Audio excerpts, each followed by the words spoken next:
If saying no gives you a mini panic attack, well, this one's for you. So why does saying no make you panicky? Does it like make your heart race? Does it make you feel uncomfortable? Why is that? Because we've been conditioned to people please. We've been conditioned to say yes all of the time and take care of everybody except ourselves. So you can start saying no, and you don't need to be mean about it. It is quite doable to say no in a very polite and respectful manner. Sometimes once you start doing it, the other people might get upset with you. You will probably inevitably get uncomfortable, but that's okay, because that's actually where the work is. Once you say no, especially if you're not used to saying no, you're going to get uncomfortable. And that's where you need to sit with that. That is where the work is.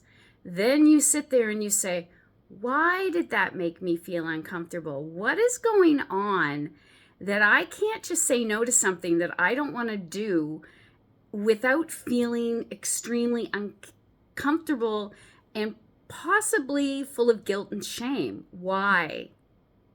So that's where the work is.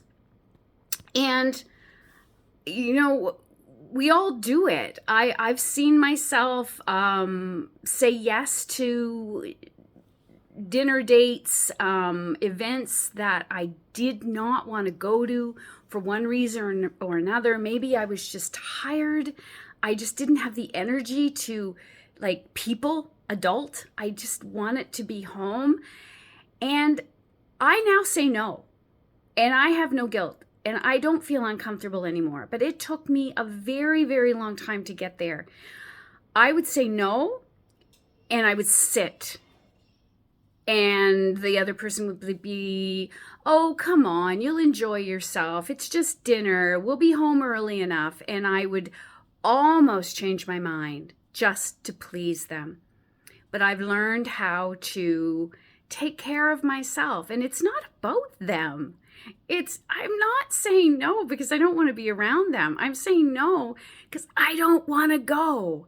And I should not have to go places that I don't want to go just because. It's just so ridiculous that we've conditioned ourselves to feeling like we need to do everything everybody wants us to do.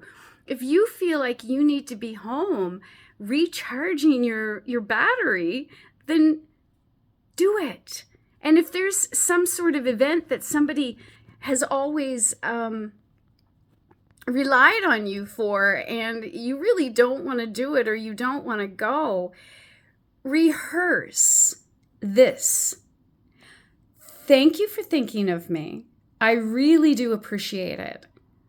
But at this time, I just don't have the time to do it, so I'll have to say no. You could simply just say no as well, because no is a full sentence, N-O, period, or even exclamation mark. But if that's too uncomfortable for you, if that's too uncomfortable a place to start with just a small explanation. Nothing that says, oh, well, I can't because no. No, don't go there. Just thank you for thinking of me, but at this time I will have to say no. Again, thank you. That's it.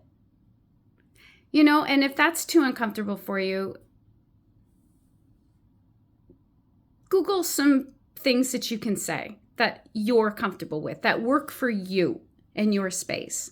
So if any of this resonated with you, please consider liking this video and subscribing to my channel. It helps me get the word out to other women that this might resonate with them, and I really appreciate that.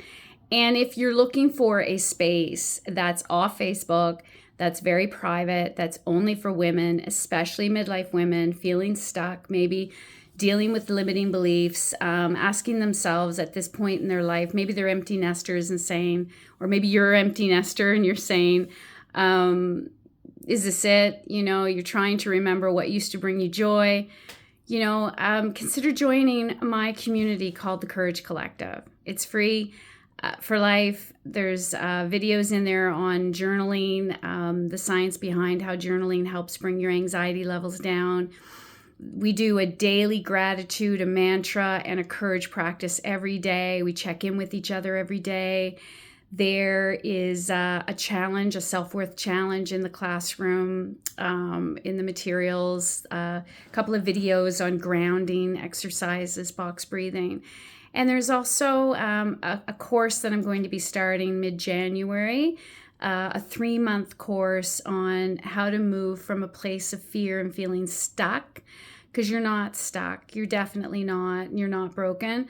But moving from that place, that feeling, to moving into a place of courage where you're stepping into courage one step at a time, one day at a time, one journal entry at a time. I'll leave the links below, and I hope to see you there. And if you have any questions or comments or anything for me, please leave them in the comments below. I'd love to hear from you. And if you want this conversation to continue, but you want it private, direct message me. Love to hear from you. Thank you.